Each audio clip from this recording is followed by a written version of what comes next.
Hi everyone, this is SAT practice, ratios, rates, proportions, and percentages. This is the first set of the difficulty level of hard, and so the best way to do this is to read the problem and try to answer it on your own. And the first thing I want to say is, anytime you have an answer like this, like D, don't automatically assume that that's the answer, because a lot of the students will answer that just to answer it. So don't assume that that's right. So go ahead and pause the video and try to work it out. Okay, we're going to let A and G equal the number of fireworks that, or let J, well, let's call him something else. Let's call him Al. And do we have another one in here? Because I want to change the letters. Al. Okay, so I just want to make sure that all of these have different letters. Okay, so we're going to let A and G equal the number of fireworks that Al and Gina have. And if Al gives half of his fireworks to Gina, then Al will have A over 2 fireworks left. And G will have G plus A over 2. So we're told, so basically we have Al will have A over 2. So this is for A. And Gina will have G, hers, plus A over 2, according to the question. Now, you're told that these two values are a 2 to 3 ratio. So to set up a proportion, we're going to set it up and cross multiply. So we're going to set these two up. So this is A over 2 divided by G plus A over 2 equals 2 over 3. So the 2 goes with the A over, that's the 2 to 3 ratio. So when you cross multiply, you get, I'm going to move it over here, 3 times A over 2 equals 2 times G plus A over 2. And simplifying, we get 3A over 2 equals 2G plus A. And then we're going to solve in this way. So we get 3A. I'm crossing again. I'm going to cross multiply. You get 3A equals 4G plus 2A. So A equals 4G. Alright. While this doesn't give you the exact numbers for either Gina or Al, it does tell you that Al has 4 times as many fireworks as Gina. If Gina in turn has 5 times as many more fireworks as Julie, because the question states that Julie has 1/5 as many as Gina, then Al must have 4 times 5 equals 20 as many fireworks as Julie. So it's 20 to 1. Alright? So basically, you just have to know about Julie has 1/5, and just use logic on this. So the answer is A. Okay, the next one, go ahead and read the problem and try to answer it. And pause it first. Okay?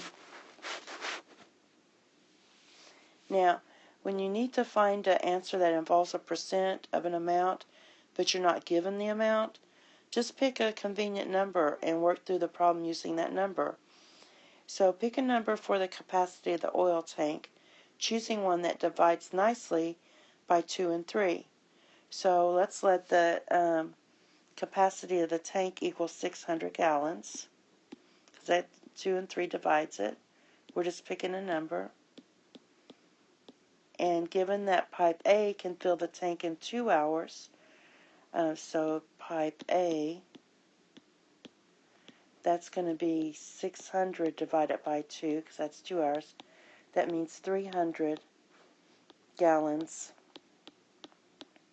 per hour. And then pipe B can empty the tank in 3 hours. So pipe B is going to be 600. Why did I do 300? 600, I'll do it in green, divided by 3, which equals 200 gallons per hour. So we just picked a convenient number. Now, if pipe A adds 300 gallons per hour, while pipe B removes 200 gallons per hour, then a net 100 gallons of oil will be added. So basically this is adding. This is positive and this is negative. So we have a net of 100 gallons. Okay, will be added to the tank each hour. At this rate, it will take 600 divided by 100 equals 6 hours to fill the tank. And so do you think the answer is C? No, this isn't the answer. The question asks how long will it take it to fill 60% of the tank, not the whole tank. So we're going to take 0.06 times 6, which equals 3.6 hours. So be careful, because we only want 60%. So the answer is B. Okay, the next one, again, you're going to read the question and then try to answer it. Okay? When given a ratio, you can always add x to each term. For example, if the ratio of boys to girls is 2 to 3, then you can know that there are 2x boys, 2x boys, or 3x boys, or 5x boys in total. So the ratio of T's to Herbs is 5 to 11. So we have that, 5 to 11. Right, which means the total number of T's is, you can add 6 to this. So, not 6, but x. 5x plus 11x equals 6x. Alright? So basically, because this represents a 20% increase in the larger warehouse stock, it follows that 16x is 20%. This is 16x. Why did I put 6x? 16x is 20%, or 1/5 of the large warehouse initial stock. So we have 16x times 5 equals 80x.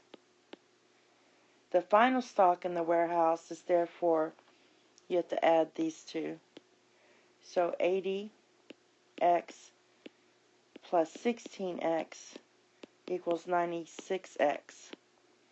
Now, you use your calculator, and this means the answer must be a multiple of 96.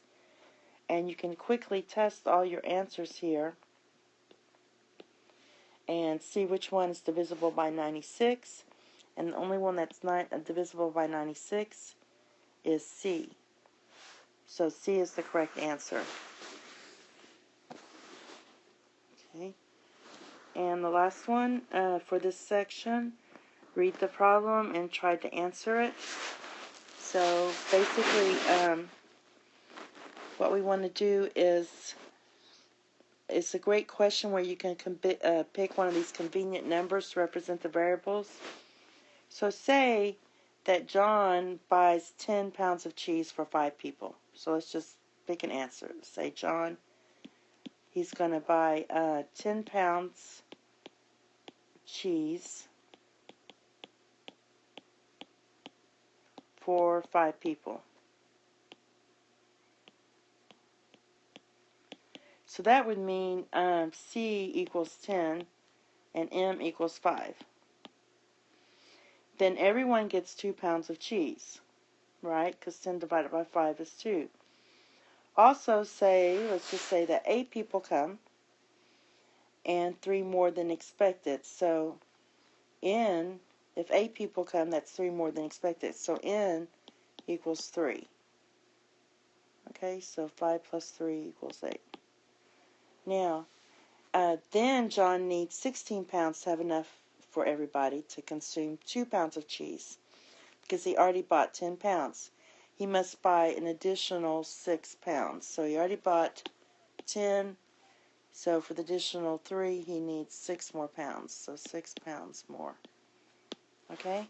Therefore, the answer choice equals 6 when you substitute 10 in for C and M in for 3. So we need the answer choice to equal 6. So let's take this. We have our C, M, and N. So this would be 5. The first one, let me write it out down here. So for A, we would have 5 times 3 over 10 does not equal 6. Just cross that out. Okay, B, we have 5 over 10 times 3, which doesn't equal 6. So cross that out. And then the next one we have for C, we have 5 plus 3 over 10 does not equal 6. And hopefully I wrote this down right. The last one is 3 times 10 over 5 does equal 6. So that is D. So that's the best way to approach this type of problem. Thank you and have a nice day. There's going to be one more of the hard sections. Bye-bye.